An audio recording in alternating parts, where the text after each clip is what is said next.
Kaifa yatasawwaru ay yahjibahu syai'un wa huwa alladzi azharu kulli syai'in.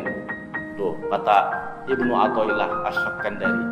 Bagaimana mungkin dia itu Tuhan itu terhalang, enggak kelihatan maksudnya. Padahal Tuhan itu atau Allah itu lebih jelas daripada segala sesuatu.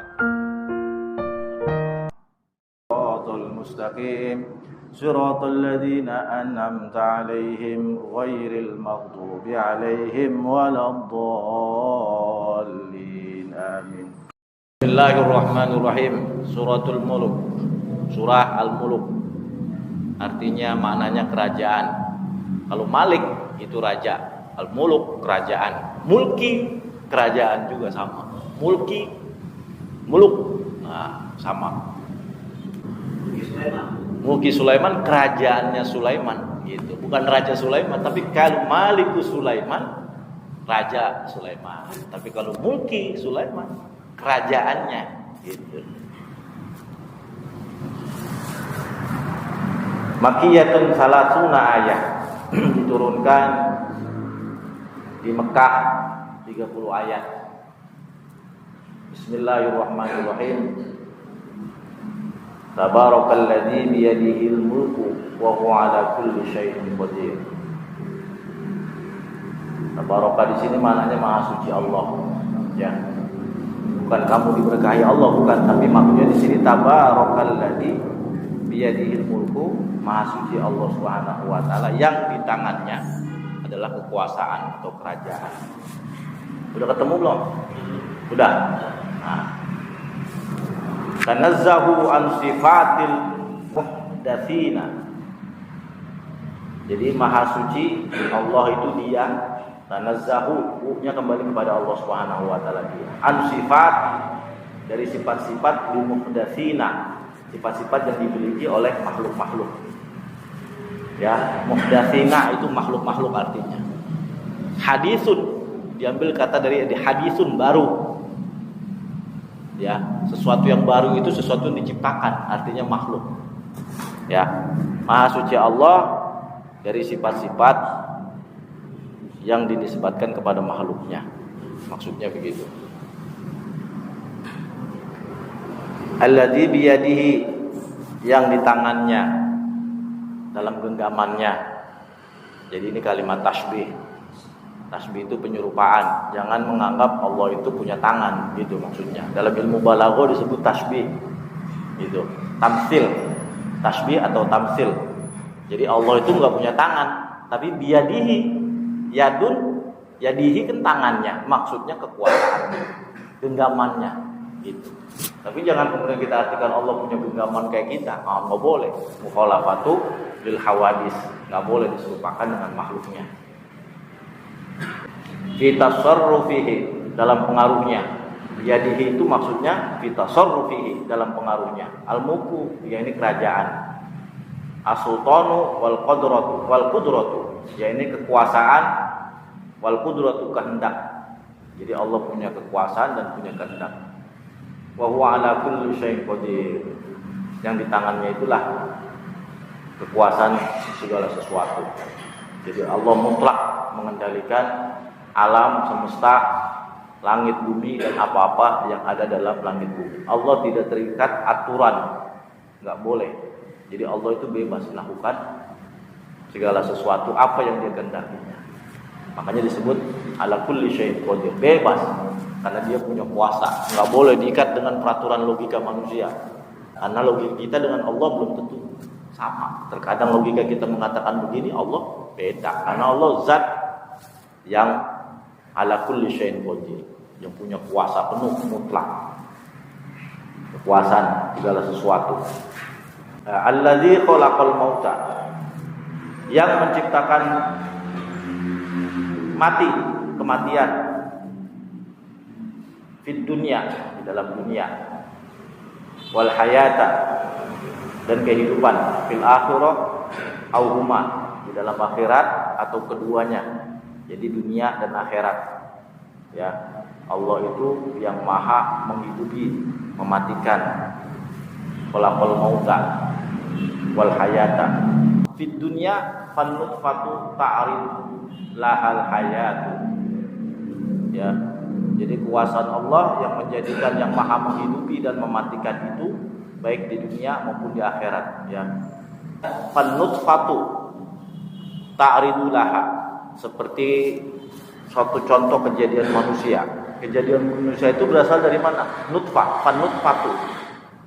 Ya. Seperti nutfah. Nutfah itu apa? Sperma. Ya, setiap manusia yang lahir setelah Adam itu melalui proses pernikahan. Dari pernikahan itu kemudian mereka berhubungan dan ada yang namanya sperma, disebut nutfah. Sperma itulah bahan atau cikal bakal kehidupan, ya. Fan-nutfatu ta'ridu laha. Nutfah itu asalnya mati. Salah kalau kita bilang bahwa sesungguhnya sperma itu hidup. Sperma itu hidup ketika bersambung dengan sel telur, ovum, gitu. Ya. Ditakdirkan oleh Allah melalui mekanisme itu. Al-hayatu, laha al-hayatu. Kemudian setelah itu ya hidup. Itu prosesnya dari kematian, dari sesuatu yang berasal dari mati, kemudian al-hayatu hidup. Ya. Kemudian wahya ma bihil ihsasu. Kemudian darinya baru kemudian hidup dan memiliki perasaan. Jadi setelah kematian dihidupkan oleh Allah Subhanahu wa taala, sekalipun itu Allah menentukan mekanisme manusia berhubungan kemudian mengeluarkan sperma, kemudian dari sperma ke dalam masuk ke dalam ovum sel telur, kemudian tumbuh menjadi manusia, bayi. Nah, itu baru di situ nanti akan diberikan perasaan. Maksudnya begitu, ada proses, ada rasa. Gitu. Ada rasa. Wal mautu didduha au adamuha, dan sebaliknya kematian dan kebalikannya daripada kematian. Kematian itu tidak memiliki rasa. Qaulani wal haqqu ala tsani, ya. Seperti kalimat khalqu ala tsani yang kedua, bermakna takdir, bermakna Allah memastikan di dalamnya ketentuan-ketentuannya. Untuk apa manusia diciptakan oleh Allah Subhanahu wa taala? Kehidupan diberikan kepada manusia dan makhluknya selain manusia tentu jin, ya.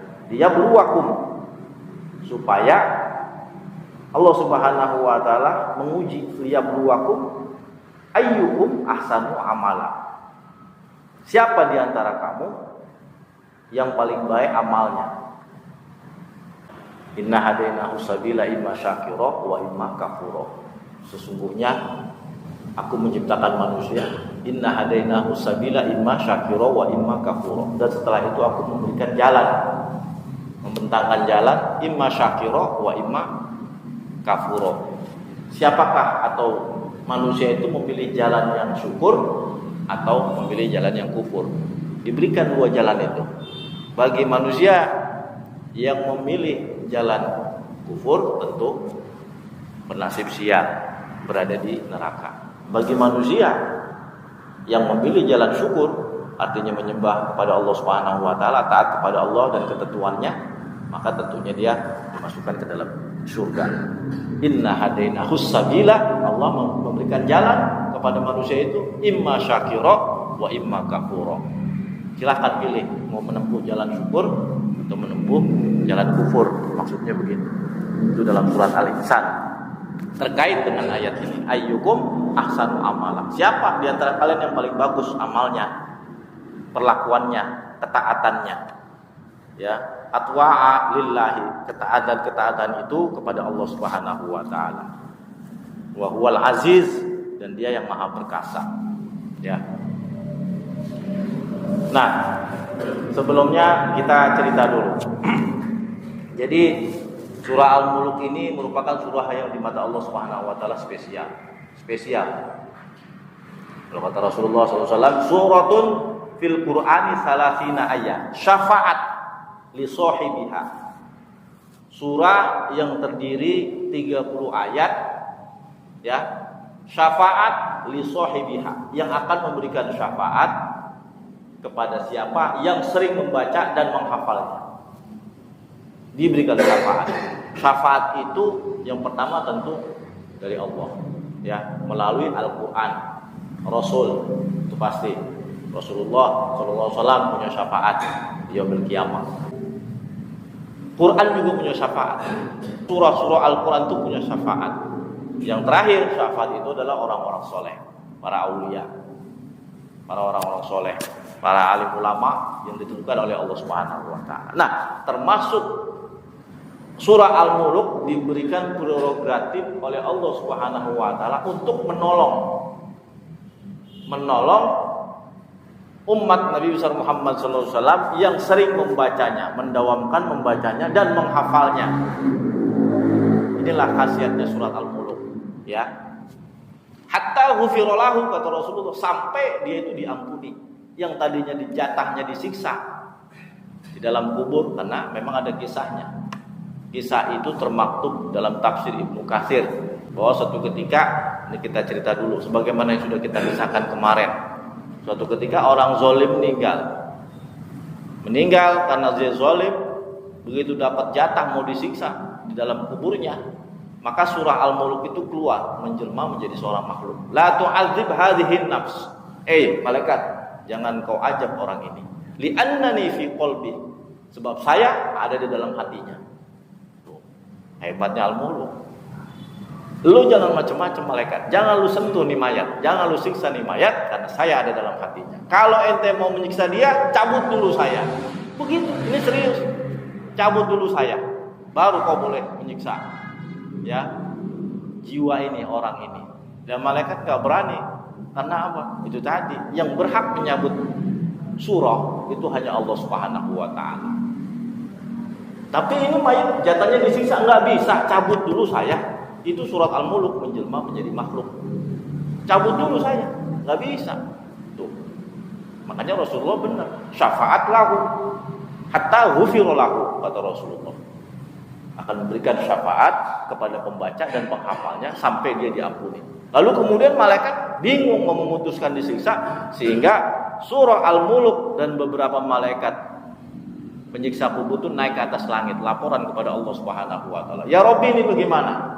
Saya jatahnya nyiksa orang ini, tapi oleh makhlukmu Al-Muluk ini mencegah saya. Dia protes. Singkat cerita, Allah memenangkan surat Al-Muluk. Tuh. Makanya disebut oleh Rasulullah SAW surat Al-Muluk. Al-Muluk itu nama lainnya Al-Mani'ah atau Al-Munjiyah. Surat pencegah sekaligus penghalang untuk orang disiksa.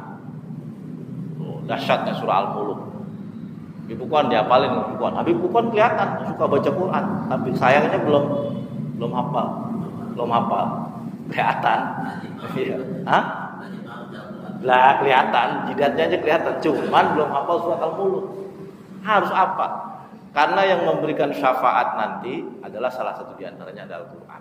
Meskipun kita tidak semua hafal Al-Quran, ulama sepakat ulama bahwa salah satu surah yang kita hafal itu akan menjadi penyelamat juga. Misalnya Yasin kita hafal. Selain Yasin ada surat Al-Muluk atau Al-Waqi'ah. Paling tidak ada beberapa atau satu surah dalam Al-Quran kita mesti hafal.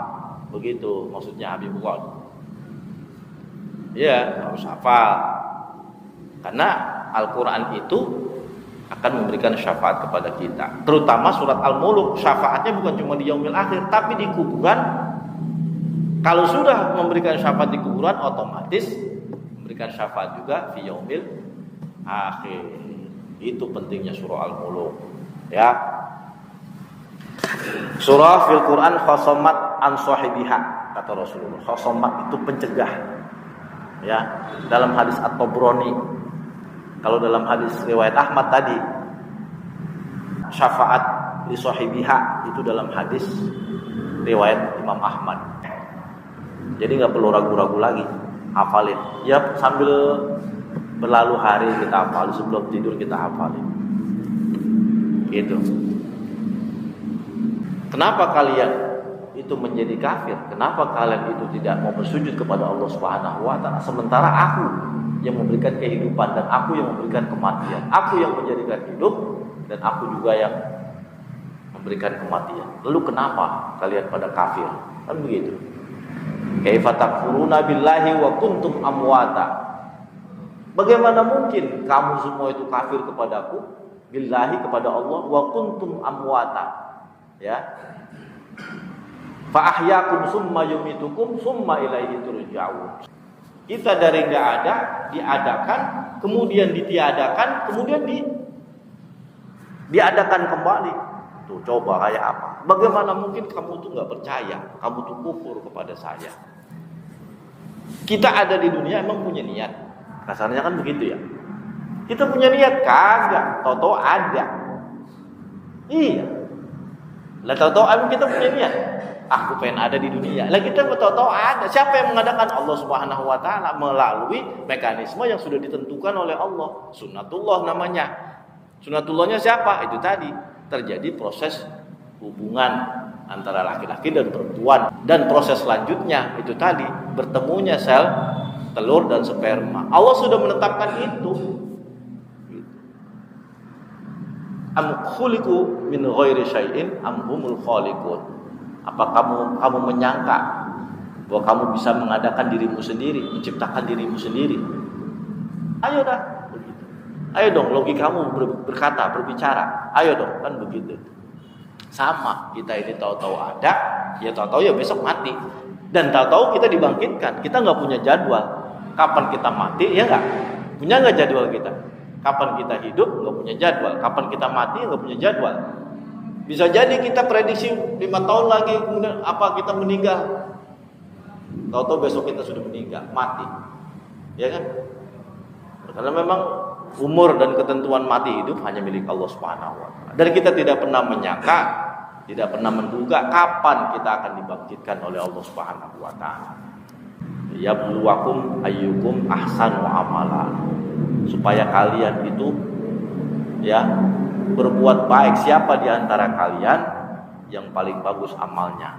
Paling bagus amalnya bukan paling cakep bandanya, bukan gitu. Bukan paling cakep bininya, bukan paling cakep bandanya, bukan paling kaya, tapi paling bagus. Dia beruakum ayyukum ahsanu amala. Ahsanu paling baik, paling bagus amalnya. Gitu. Kita harus bisa melihat Allah Subhanahu wa taala selagi kita hidup di dunia. Gitu. Harus bisa melihat Allah Subhanahu wa taala, bukan dalam pengertian mata kita, tapi hati kita betul-betul harus merasakan dan harus menerima bahwa Allah itu wujud. Allah itu nyata, bisa kita rasakan dan bisa kita lihat. Dengan apa kita bisa melihat Allah Subhanahu wa taala? Ya dengan penciptaannya. Ya, iya dong. Dengan diri kita sendiri, dengan alam semesta yang kita perhatikan, dengan penciptaan langit dan bumi, matahari, bulan dan bintang dan sebagainya. Pokoknya kullu syai'in ya qudratullah, segala sesuatu adalah kuasa Allah Subhanahu. Dan kita harus bisa melihat itu. Kaifa yatasawwaru ayyahjibahu syai'un wa huwa alladzi azharu kulli syai'in. Tuh kata Ibnu Athaillah Asy-Syakandari. Bagaimana mungkin dia itu Tuhan itu terhalang, nggak kelihatan maksudnya. Padahal Tuhan itu atau Allah itu lebih jelas daripada segala sesuatu. Jangan main-main. Ibnu Athaillah Asy-Syakandari. Bagaimana mungkin Allah ini nggak kelihatan? Padahal dia lebih jelas, lebih nampak dari segala sesuatu. Maksudnya apa?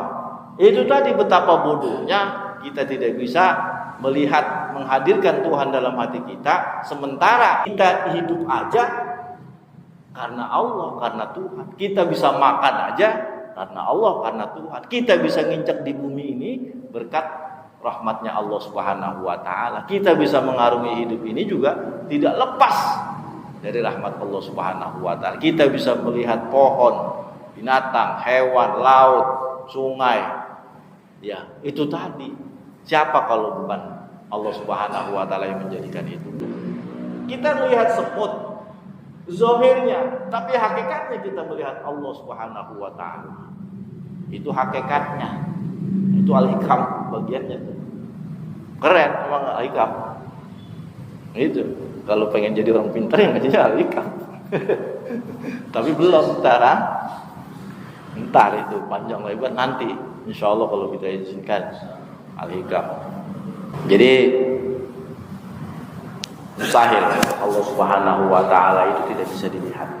Ya, sekalipun kita tidak bisa melihat wujud Allah secara zahir, tapi tentunya kita bisa melihat Allah secara hakikat. Hakikatnya apa? Dalam semua segala penciptaan. Kita melihat Allah itu tidak dibatasi dengan hal-hal yang indah saja.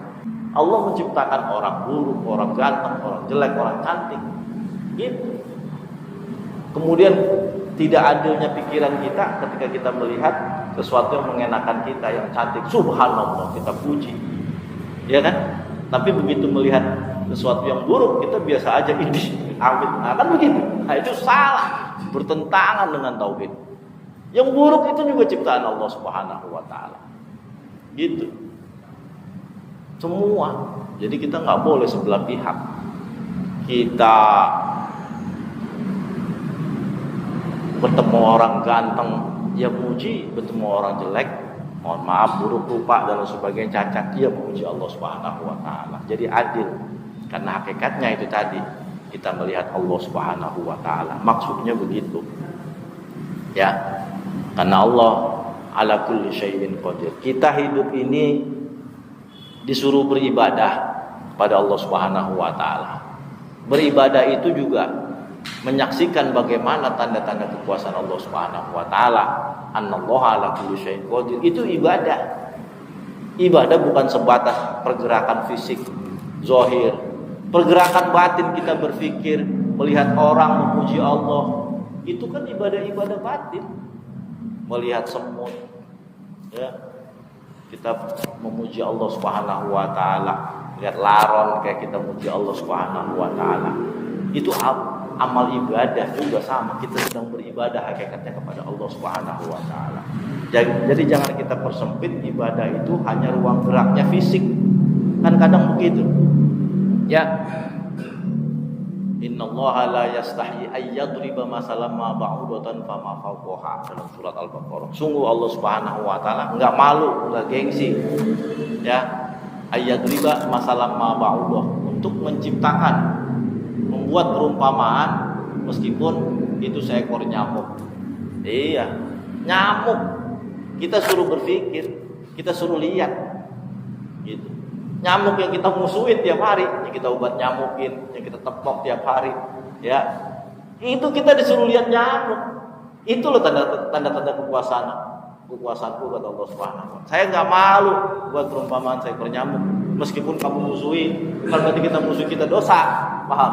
Bukan berarti kita bunuh nyamuk kita dosa, bukan. Maksudnya kita disuruh berpikir, merenungi kekuasaan Allah Subhanahu wa taala. Nyamuk yang sekecil itu musuhnya profesor doktor, ya. Musuhnya ukon, orang pintar di Pulau Jae, dia kagak habis-habis juga. Gitu. Musuhnya orang sedunia, kagak habis-habis juga. Ya, musuhnya perusahaan-perusahaan raksasa anti obat nyamuk, kagak nyamuk juga. Ada aja nyamuk. Ya kan? Musuhnya pabrik Bayer, Baygon. Bayer di dunia aja, perusahaan Bayer yang memproduksi obat nyamuk berapa itu di dunia? Baru satu perusahaan. Itu kan musuhnya nyamuk.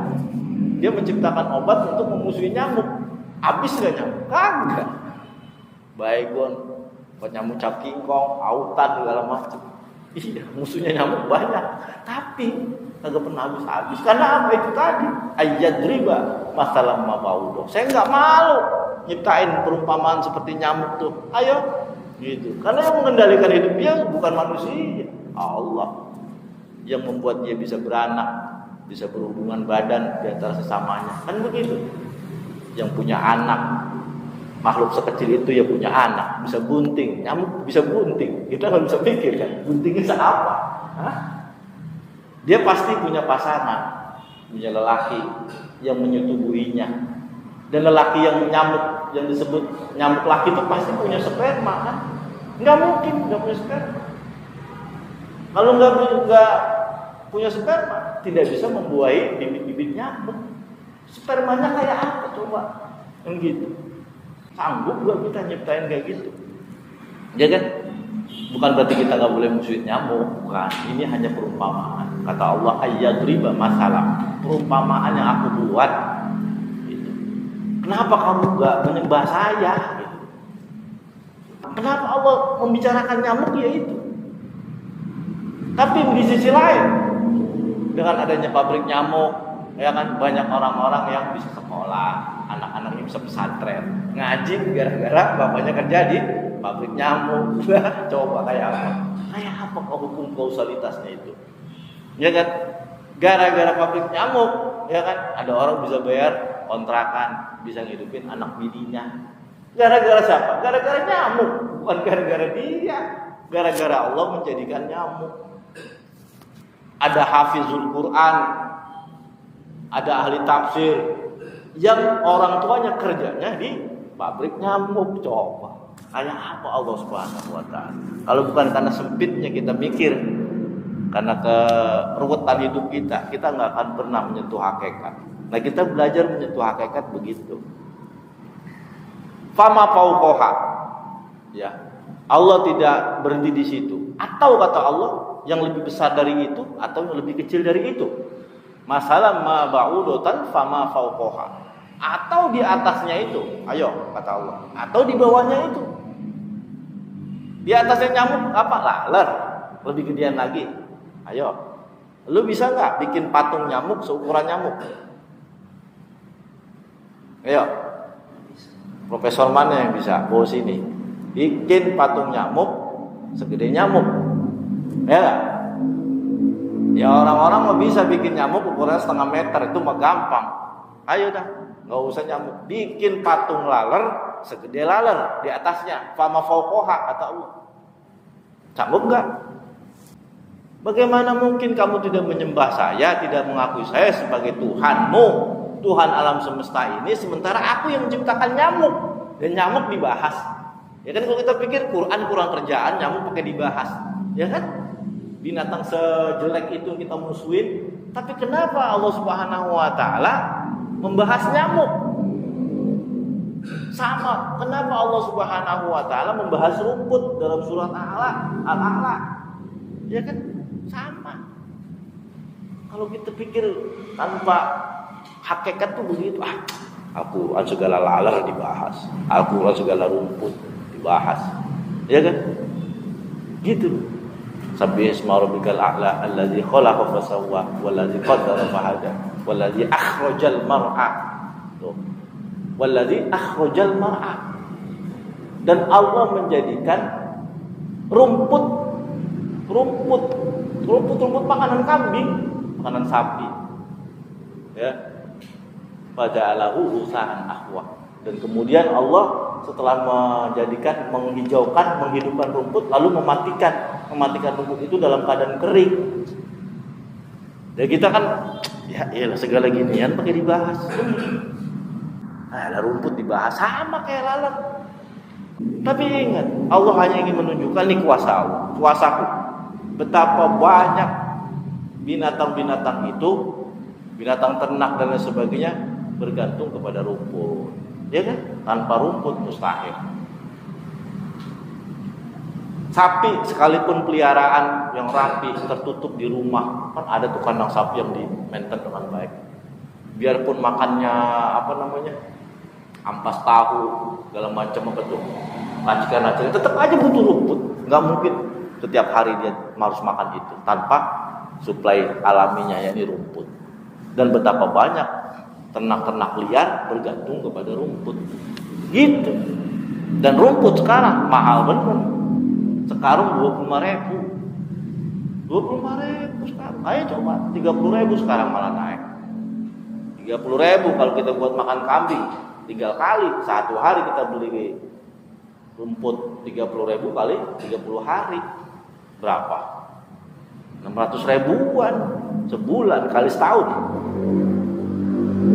Lebih daripada kita punya kambing harganya.